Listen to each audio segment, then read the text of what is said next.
La Côte d'Ivoire, une terre de couleurs vibrantes et de brises chaudes. Les palmiers se balancent doucement sur la côte. L'air est rempli du parfum d'hibiscus et du rythme des tambours djembé. C'est ici que vit Monsieur Touré, un homme au cœur plein d'espoir et avec le rêve d'un avenir meilleur. Mais le chemin vers un avenir plus radieux se trouve loin, de l'autre côté du vaste océan Atlantique, dans la métropole animée de New York. New York, une ville qui ne dort jamais. Une jungle de béton où les rêves se font et se brisent. Des gratte-ciel imposants percent le ciel. Un contraste saisissant avec le paysage luxuriant de sa patrie. C'est ici que Monsieur Touré pose son regard, armé d'une carte verte convoitée et du soutien indéfectible de sa famille. Il rêve d'offrir une vie meilleure à sa famille, une vie libérée des contraintes de la pauvreté et des opportunités limitées. Sa femme et ses enfants partagent son rêve, leur cœur rempli d'un mélange d'excitation et d'appréhension à l'idée de son départ. Ils lui font leurs adieux, leurs yeux reflétant à la fois la tristesse de son absence et la fierté de son courage. Le cœur lourd, mais l'esprit déterminé, Monsieur Touré monte à bord de l'avion. Il laisse derrière lui les paysages et les sons familiers de sa Côte d'Ivoire, bien aimée. Il emporte avec lui les espoirs et les aspirations de sa famille. Le voyage est long, les heures remplies d'un mélange d'anticipation et d'anxiété. Il pense à sa famille, imaginant leur visage lorsqu'il leur parlera de l'Amérique. Il envisage un avenir où ses enfants auront accès à la meilleure éducation et aux meilleures opportunités. Ce rêve alimente sa détermination, le poussant vers l'inconnu. L'avion atterrit à New York. Monsieur Touré pose le pied sur le sol américain. Un mélange d'excitation et d'appréhension bouillonnante en lui. La ville l'accueille avec son énergie frénétique, un contraste saisissant avec le rythme décontracté de son pays natal. La cacophonie de la circulation, les gratte-ciel imposants et la foule de gens parlant des langues qu'il ne comprend pas le laissent désemparé et dépaysé. Il commence sa nouvelle vie, trouvant un petit appartement dans un quartier peuplé d'autres immigrants. La solitude est parfois écrasante. Le manque du doux étreinte de sa femme, des rires de ses enfants et du confort familier de sa culture et de sa langue se fait cruellement sentir. Il trouve du réconfort auprès d'autres immigrants. Ils partagent des histoires similaires de sacrifice, de détermination et du désir d'une vie meilleure. Les jours se transforment en semaines, les semaines en mois. Monsieur Touré travaille sans relâche, acceptant tous les emplois qu'il peut trouver.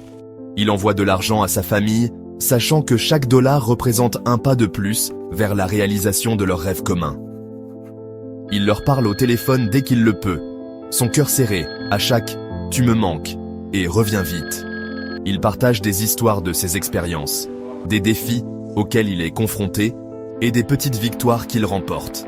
Sa famille écoute avec un mélange de fierté et de chagrin, leur amour et leur soutien indéfectible malgré la distance qui les sépare. L'espoir d'un père. Le processus pour faire venir sa famille aux États-Unis est long et ardu. Il navigue dans un labyrinthe de paperasse, assiste à d'innombrables entrevues et s'accroche à l'espoir d'être réuni avec ses proches. Il rêve du jour où ils le rejoindront en Amérique. Il les imagine construisant une nouvelle vie ensemble, une vie pleine d'opportunités et de promesses. Il connaît les défis auxquels ils seront confrontés, les ajustements qu'ils devront faire, mais il est déterminé à leur offrir un avenir meilleur.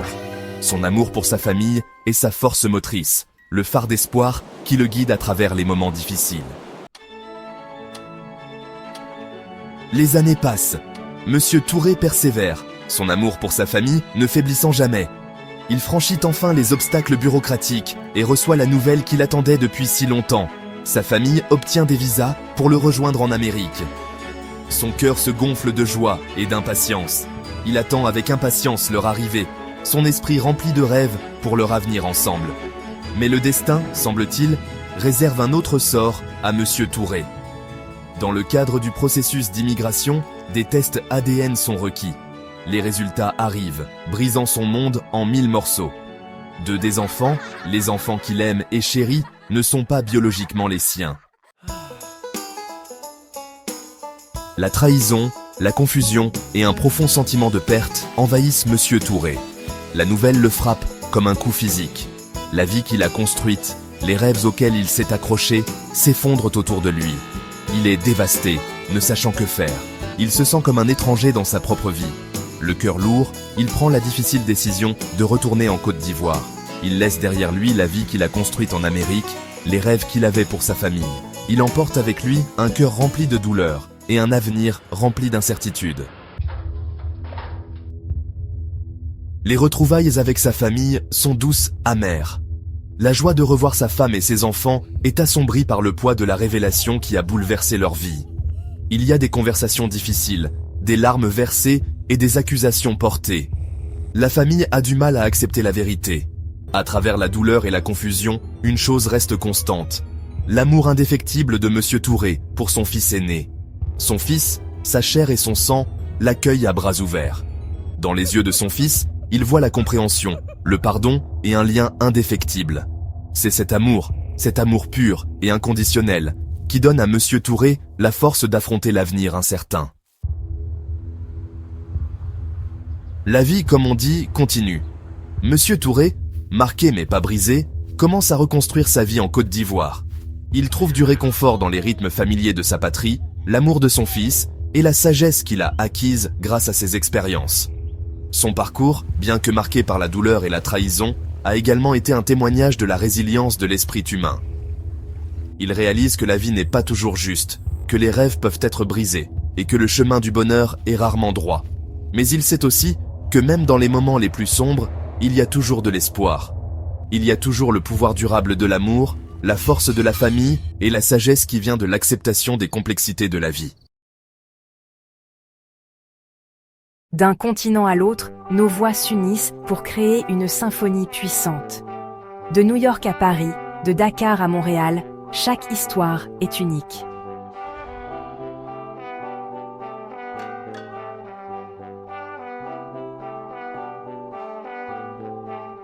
Voix de la diaspora, c'est votre plateforme pour partager vos défis, vos victoires, vos rêves.